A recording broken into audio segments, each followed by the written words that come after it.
Now, I guess I'm going to go into even more detail than I thought.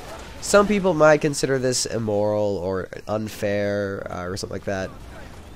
And you know, it depends on what you what you would consider moral or what you would consider fair. But I mean, I don't know. I consider this just, you know, an opportunity for people to, you know, use this kind of scientific observation to their advantage.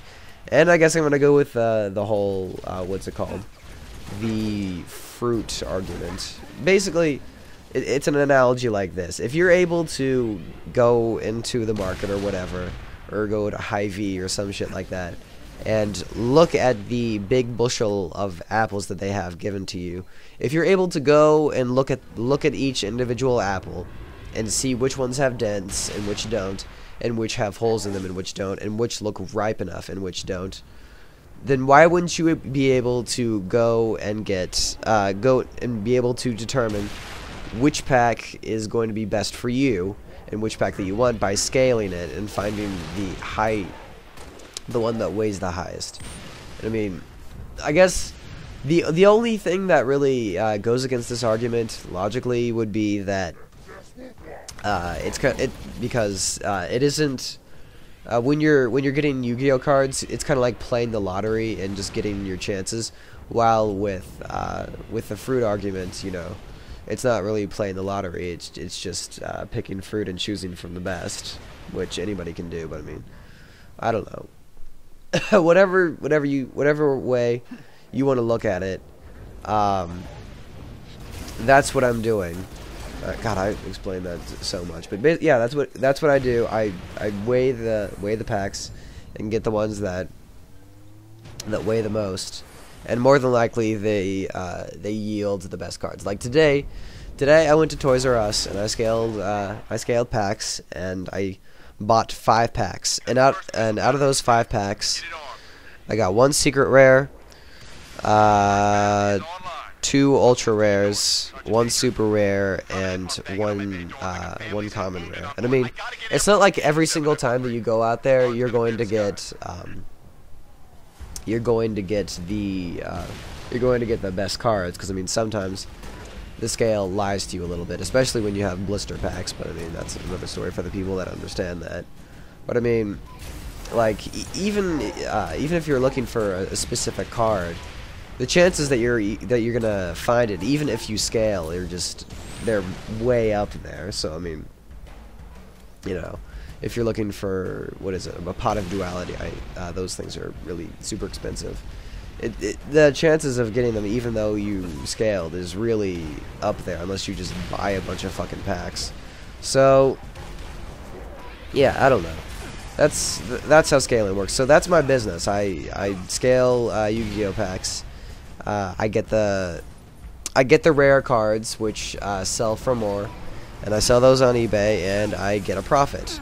And sometimes, I mean, it's not like a huge business where you're gonna get a bunch of profit every single time. I mean, sometimes you're only gonna get like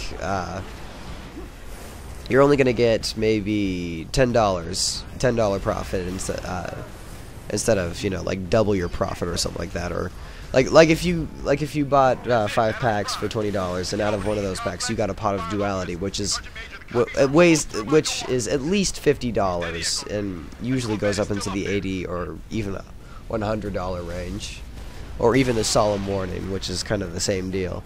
I mean, then you're gonna get a huge profit. But I mean, it's not a huge business to invest in. But since I don't really have a job, which I am planning on doing in the summer, I'm gonna mow lawns and such, and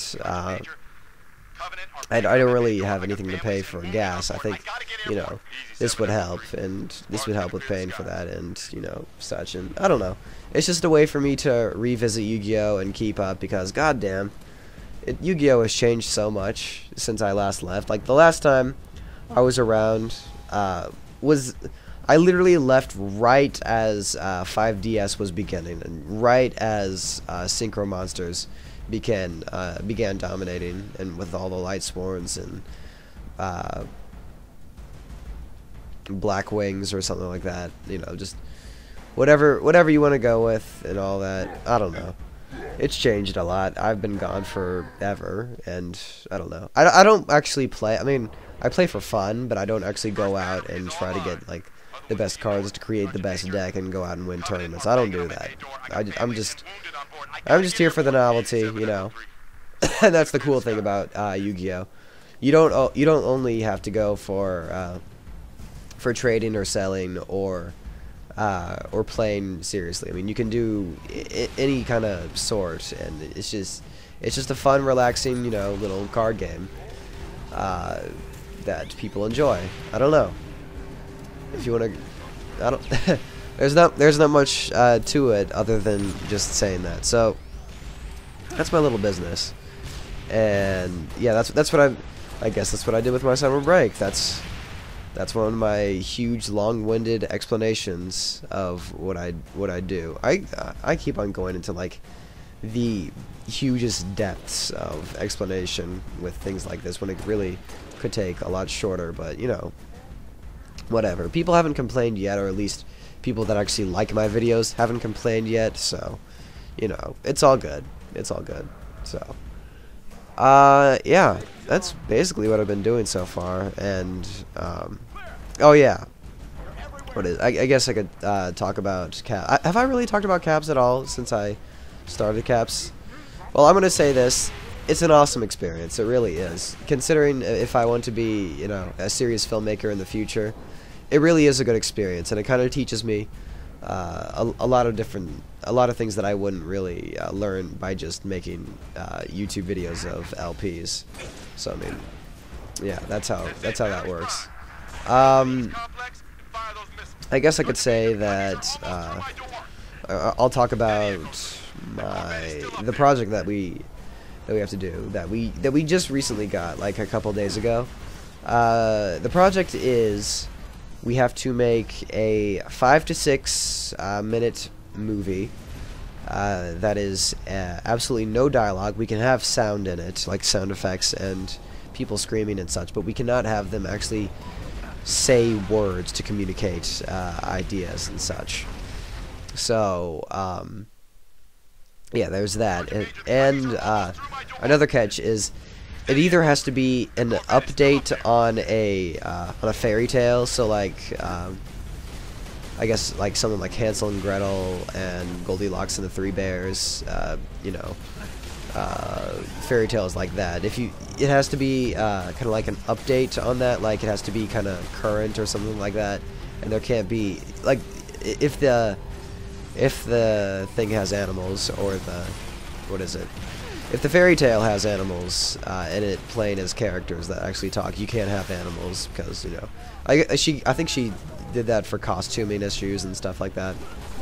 And I think the last thing, it also the story, it doesn't have to be an update on the fairy tale. It can also be any movie that you make, but it has to be a what's it called? Yeah, you have to develop your characters basically and create a really good backstory, which I think is really is really important because, I mean, in my opinion, or from what I've seen, you can have the greatest video quality and audio quality, and it can just like flow perfectly and all that. But if the idea, or yeah, why do I keep on saying that? If the idea that you're trying to convey, or just like, you know, that you're trying to show to your audience isn't strong, or it isn't interesting, then it won't hold up as much.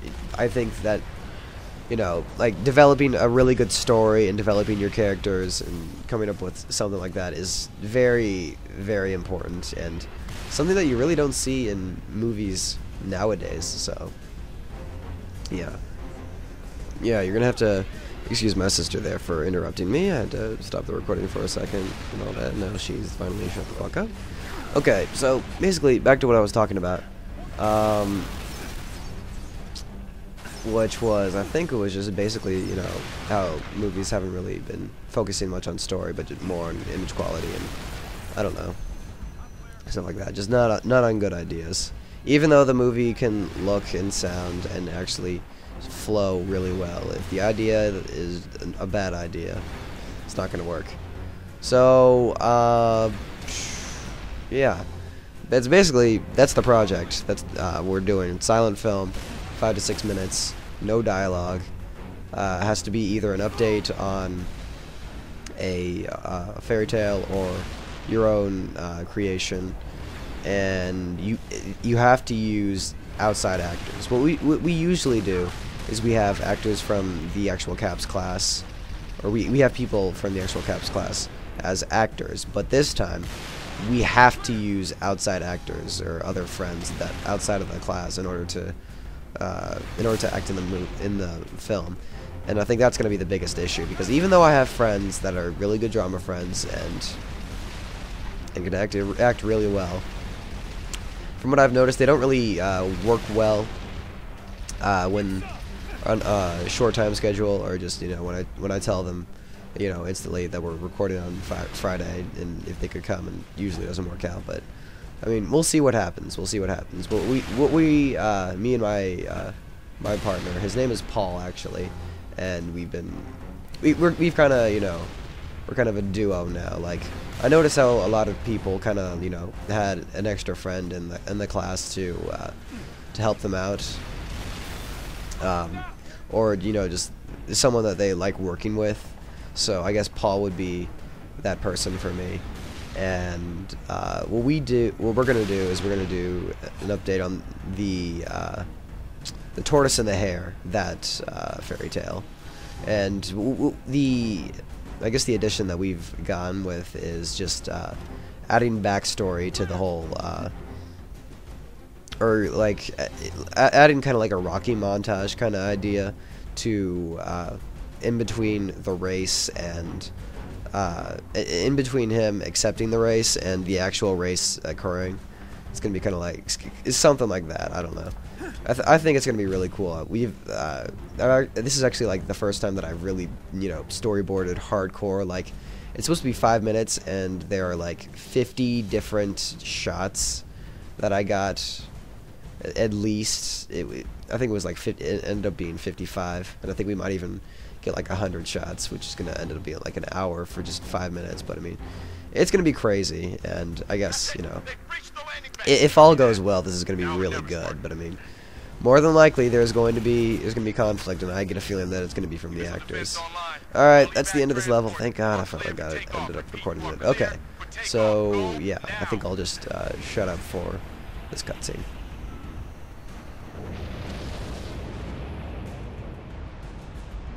Civilian transport away. You saved a lot of lives today, Spartan. Copy. Repeat, this is Noble 2, Noble 6, Noble 5. Do you copy? This is 6. Go ahead, Noble 2. We picked up your transponder about an hour ago, but could not risk open comms. Covenant have the city sealed tight. We're getting nothing from George. He didn't make it. Understood. What's the situation at Starport exit? The last transport is away. All right. We're bringing you to us.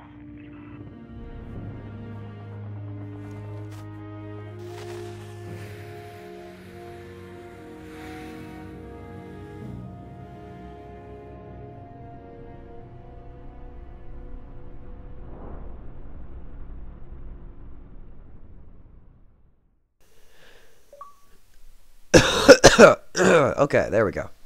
So, there you go. That is the end of this segment. Thanks to the post commentary, and god damn it, my voice just, thanks to that last little cough, is about to die. Okay, that's better. All right, well, that's the end of this segment. So, hopefully, I'll be able to get some Birth by Sleep recorded and finish this up, and just a bunch of other, we'll see what happens if I can get stuff done. But yeah, that's it for me. So until next time, I'll see you guys later.